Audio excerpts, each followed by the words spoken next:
What's up everyone, welcome back to the Brolog. I'm your host Brooke Hubbs. Today we're going to be talking to you about Chronicle and Ghost Rider Spirit of Vengeance. As you can see, I've recovered pretty nicely from my bullet wound to the head from my roommate Brad, and don't you worry, I got him back pretty good.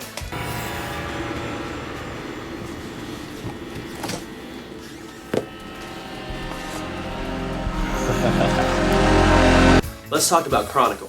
Chronicle is a film from first-time director Josh Trank, and it's about three teenagers who inherit superpowers when they wander into this cave and they find this large glowing like asteroid kind of device and they touch it.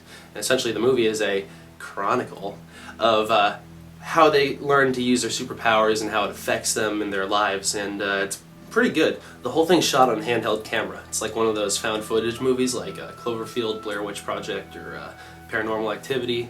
But this is actually one that I think that people that aren't a fan of the whole handheld lost footage technique will really appreciate, because one of the cool things that they utilize in the film is the character's ability to levitate things, because they have telekinetic powers. So they're able to levitate the camera like behind them or in front of them to show off these really cool things they do without having it all jittery and handheld and bogus like a lot of the other ones are. The film's cast is mostly composed of newcomers. You got Dane DeHaan, Michael B. Jordan, and Alex Russell, and these guys are pretty fresh faces. Most mainstream audiences haven't seen them before. You got Michael Kelly, who I last saw in The Adjustment Bureau, has a part in this film, but he's the only one I really recognized out of the whole cast. But despite being a bunch of fresh faces, they all do a really, really good job, like impressively good for being a fairly unknown cast. Dane DeHaan's character, Andrew, is the protagonist of the film, but in a lot of ways he's an antagonist too. He's a victim of abuse and bullying and just a really rough childhood, and so when he gets these superpowers, it all goes to his head and he starts to get a lot better at the powers faster than everyone else and control it, and he takes advantage of it and starts to use it against the people that have been making his life so rough. He starts to believe he's the next step in human evolution and the other guys have to stop him before he gets out of control. It's a unique take on superhero films, probably something you haven't really seen before, but considering the budget of this film, it's done almost as well as any other superhero film I've seen. The visual effects are outstanding. I mean, some of the small things might kind of, catch your eyes being a little bit off, but I mean, it's a $15 million budget, which is nothing in Hollywood, and the whole thing was shot in South Africa, but it looks like Seattle, which is where it's supposed to take place, so they did a really good job visually with the film. But you often find that sometimes films that are more visual, the balance is offset by lack of character or plot, but this film kind of evens out at a pretty good spot for both sides of filmmaking. The film's going to sit really well with younger audiences, especially people that are a bit of social outcasts. That's really what the focus of the movie is just kind of giving someone who's a weakling the upper hand for once and kind of seeing what he does with it. Considering it's the first film for all the guys that worked on this, it's really impressive, and I can't wait to see what they do next. So I highly recommend it to everyone to check out, actually. So I'm going to give it a 4 out of 5 beards. I mean, I was just really impressed with it, and I definitely think that you should check it out unless maybe you have a problem with the whole handheld lost footage type. I mean, because it's been overdone, hasn't it? I mean, some of the things... Did you guys hear that? Oh my god!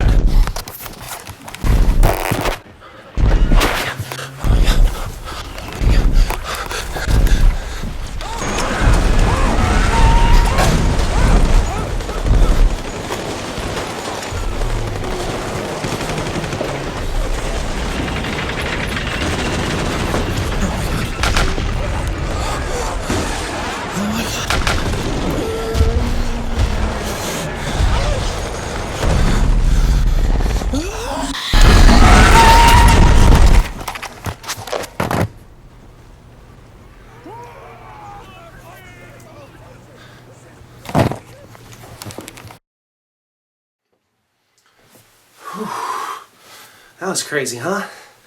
Anyways, let's talk about Ghost Rider Spirit of Vengeance. It's a sequel to Ghost Rider from 2007, and it brings back Nicolas Cage as the title character.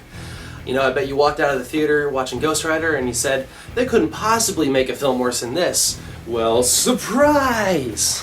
Spirit of Vengeance takes place sometime after the first movie, but as far as this one's concerned, that first movie pretty much didn't exist. They even went back and kind of retold how he got the superpowers, which really pissed me off. I hate when movies do that. So it kind of keeps everything in the same style, but in a way it's kind of like a reboot. They even recast the Devil, who was played by Peter Fonda in the last film. He's played by Ciarán Hinds now, and I mean, he does an okay job, but they even went back and like redid his flashback scenes and everything with Ciarán Hinds in place, and he's just not as like sadistic and evil as Peter Fonda was, which was really disappointing for me. So the film takes place sometime later, after the first film, and Johnny Blaze, who's Nicolas Cage's character, who turns into Ghost Rider, is off in Europe trying to rid himself of the curse that turns him into a demon that, you know, eats souls and blah blah blah blah blah. But anyways, he's recruited by a monk who's played by Idris Elba, who was fantastic in the movie. He's probably the best part of the movie. And he's recruited to save this boy from the devil. So he's crossing paths with the devil again, and he doesn't really know why this boy is so important. But he's offered in return for these monks to lift the curse from him. And so he does it as part of a new deal. He's pretty good at the deals, right? I think Nicolas Cage actually kind of forgot about the character of Johnny Blaze and who he was and how he was, because in this film he's so back and forth that he doesn't feel like he was in the first film at all. I mean, not that the first one was that great, but I actually missed like the characters and the characterization of those characters from the first film because of how weird this movie was, and not even like weird in a really good way. So like half the time Nick Cage just sounds really bored, like he doesn't even want to be on the set, and half the time he's going nuts for like no reason and doesn't make any sense with his character. It's just so weird.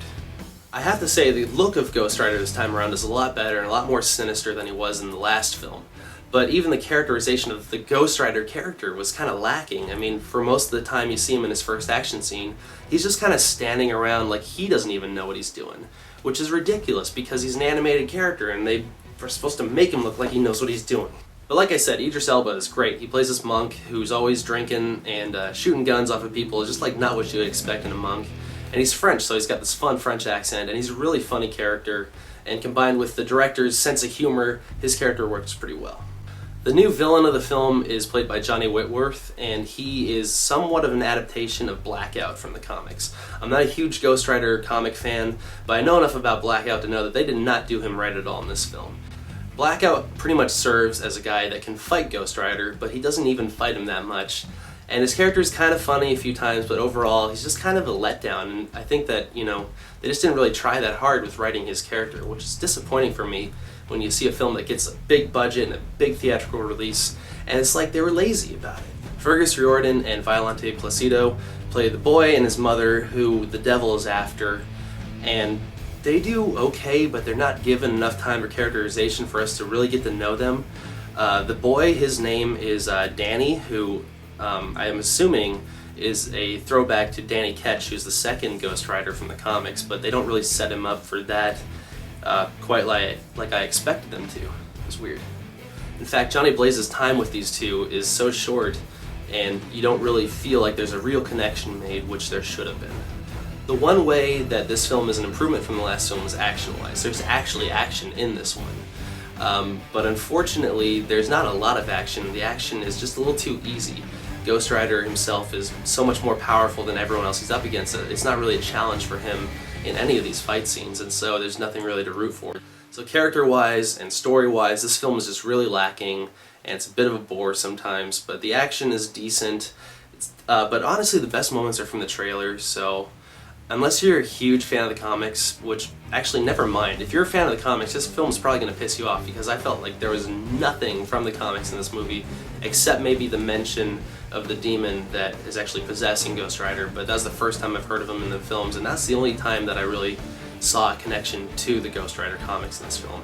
So I don't really recommend this to anyone unless you're a big Nicolas Cage fan or you just need some, you know, Ghost Riding for your weekend.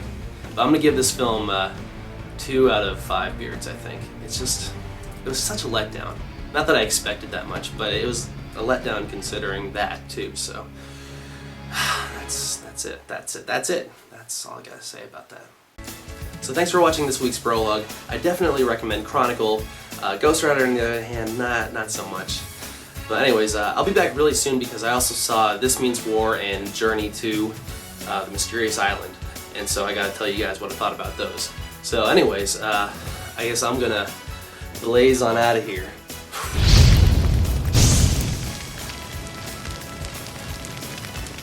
Roadkill. I was in Jaws!